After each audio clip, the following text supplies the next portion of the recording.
This is a how-to video on applying the conservation of momentum, the method of kinetics, for tracking the performance of a system involving two or more masses.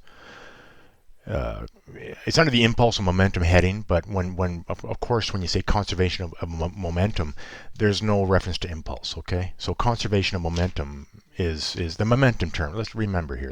Here's linear. Is what we're doing here. Linear impulse. That's the impulse term. Force times time, and momentum is mass times velocity. Okay.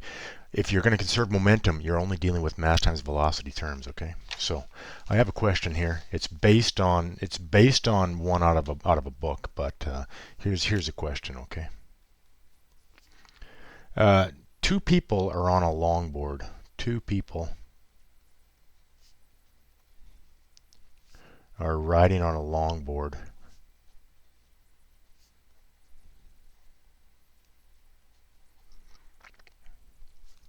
Moving forward. Moving to the right, let's say, to the right. At 4 feet per second. Okay. One person is 160 pounds. One person weighs 160 pounds. And the second person weighs 120.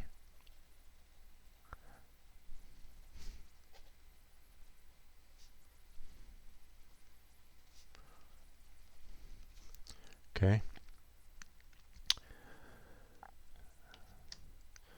Assume the boat, or sorry, the longboard. This is based on a question with a boat, and I didn't like the fact that it's a boat because your calculations are going to be significantly off because there's a lot of hull drag on a boat in water, you know. So I made it a longboard because then the only friction we're dealing with is a very minimal amount of friction in the wheels, the bearings, and the rolling friction of the wheels on pavement, which is minimal if the pavement is smooth.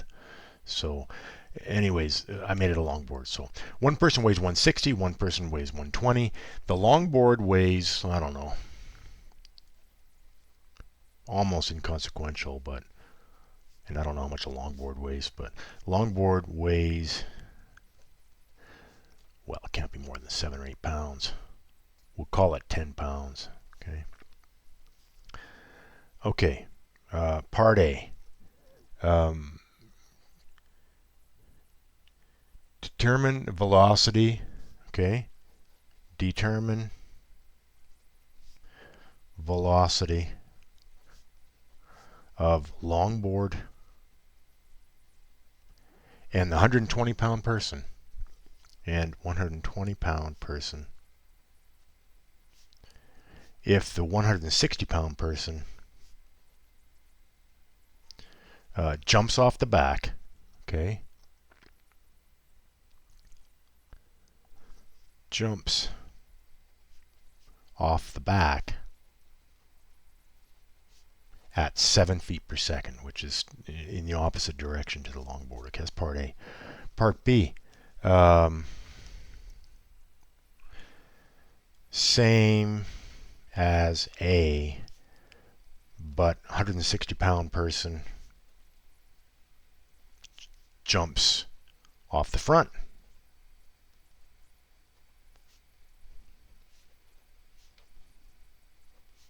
At 7 feet per second.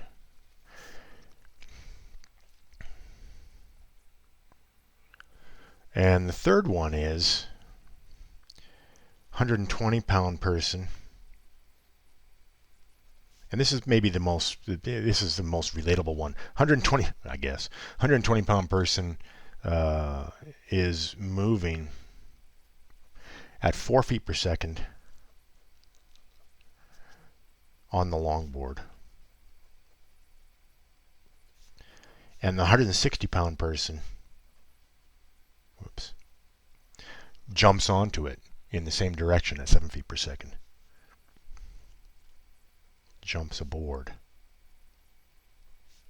at 7 feet per second in the same direction. So I've made 3 questions out of it. Okay. Um,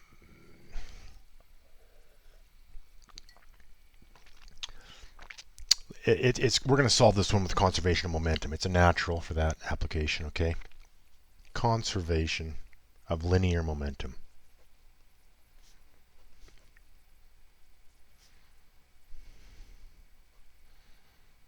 Okay. Impulse momentum says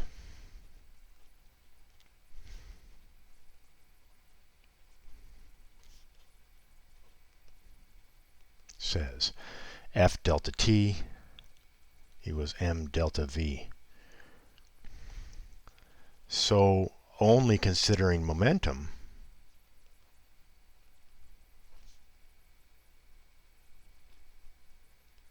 we have momentum initial, or initial momentum if you will,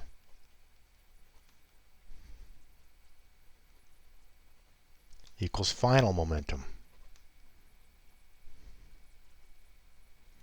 Okay, that's it. So we basically get rid of the impulse term. It's not part of this analysis. Initial momentum equals final momentum. So there's initial mass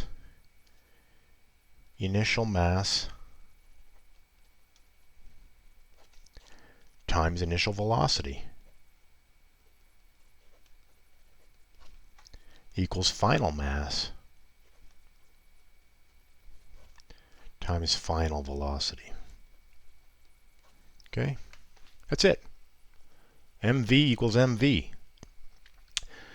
But we have to watch out for the vector values. These are vectors. We're doing vectors here. Okay? So part A. Part A says determine the velocity of the longboard 120-pound person if the 160-pound person jumps off the back. Okay, so they're both traveling together, okay? So m initial, velocity initial equals. I'll finish that other side off in a second, okay? They're both traveling together. Now, one thing I've got to get clear here is that you're right to describe the weight of a person. That's normally what we do, 120 pounds, 160. Those aren't masses. So a little hiccup here. We've got to divide those by gravity, okay? The initial mass is, well, it's 160 plus 120 plus the longboard, okay? 160 pounds plus 120 pounds plus 10 pounds divided by 32.2 feet per second squared. That's the initial mass.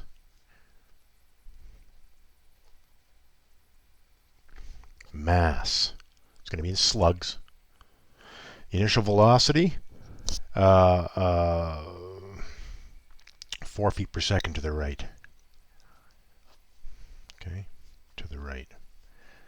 Equals, well, you can't, one of the person's going to jump off. The 160-pound person is going to jump off. Okay. He doesn't jump off into the ether and fails to exist. He still exists.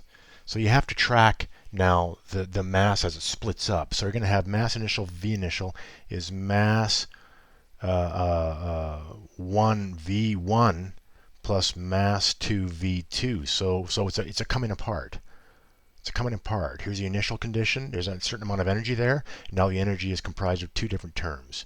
I'm going to call person 1 the 160 person, 160-pound person, person 2 the 120. It doesn't matter which one you do. But so mass 1 is 160 pounds over 32.2. I'm going to leave off the feet per second squared there. Okay, and his velocity is negative 7 feet per second because he's jumping off the back. Okay, plus, I'm going to run out of room here, so plus the remainder, 130 pounds, the 120 pound plus the longboard, and they carry on at some unknown velocity. Okay. All right. So V2, and that's it. That's all you do. Actually, I'll scratch that. I'm going to figure out what these values are. Okay. 160 plus 120 plus 10 divided by 32.2. So it's 9, look at that, weird, 9.01 slugs. 9.01 slugs times 4 feet per second equals, I'm going to make this into slugs here. So 160 divided by 32.2. 4.97 slugs. 4.97 slugs times -7 plus 130 divided by 32.2. 4.04 slugs times V2. Okay, and all you do is you just one unknown there. But it's important to get that negative, right? You might, if it made that positive, that's a different question, right? I think I might have asked that in one of the other questions. Let's just get V2. Okay. So here we go. 9.01 times 4 plus, because I'm going to move that over, plus 4.97 times 7, because I put it on the other side of the equal sign. 70.83 divided by 4.04. 17.5, wow, 17.5 feet per second to the right. That seems high, but let's see, try it one more time. 9.01 slugs times 4 is 36, plus this, moving that over, plus 4.97 times 7 equals 70.83 divided by 4.04. 17.5 feet per second to the right. Which, you know, you're kicking off the back of the board. The thrust you use to propel yourself backwards is, and these are absolute velocities, right? 7 feet per second to an observer on the curb or on the, standing still, right? It would be a hard trick to do that. I don't think you can actually do that, but we'll leave it at that. Okay, that's part A.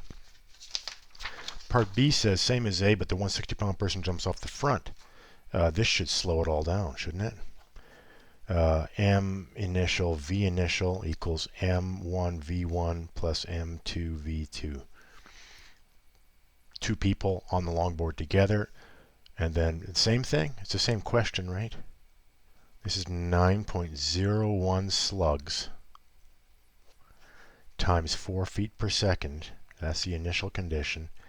And then I said here, the 160-pound person jumps off the front, so it's 4.97 slugs. And your direction is positive. Okay? Positive to the right. Plus, the remainder carries on, the 120-pound person and the longboard. V2 equals. Just look at that. It's exactly the same question. You just change that from positive to a negative. Okay. Let's see, 9.01 times 4 equals minus 4.97 times 7 equals, divided by 4.04. It almost comes to a complete stop, 0.31 meters per second to the right. One more time, check that. 9.01 times 4 minus that now to get it over to the left side of the equal sign. It could have been negative, hey? If this person was a bit heavier or jumped off with a bit more velocity, of course you reverse the direction. So it basically brings it to a stop almost. That's the answer. Part C, the 120-pound person moving, let's try this. Let's put this in here. The 120-pound person moving at 4 feet per second longboard. Well, this is a different animal, isn't it? Mass initial V initial 1. Okay. Plus, so you've got two separate entities now. This flips around. It's like this, but reversed. You've got two separate entities. The 120-pound person on the longboard traveling along, minding their own business, and then the 160-pound person running alongside them, and then they become one. Okay. So the initial mass, so 120-pound person is cruising along at 4 feet per second. Okay, that's with the longboard. So that's 120. What is that? 130. 4.04 slugs. That's the 120-pound person on the longboard, 4 feet per second. The 160-pound person jumps on it, 4.97 slugs. And I said they jump on it at complementary direction, 7 feet per second. At 7 feet per second. And then the final mass is 9.01 slugs, and V final. Okay, V final equals. So it just, well, watch the slugs, obviously. If it was metric, it'd be kilograms, a little bit more forgiving perhaps. Okay, and watch the slugs and watch the negatives. 4.04 times 4 plus 4.97 times 7 equals 5.65 feet per second to the right. One more time, make sure I got it right. 4.04 times 4 plus.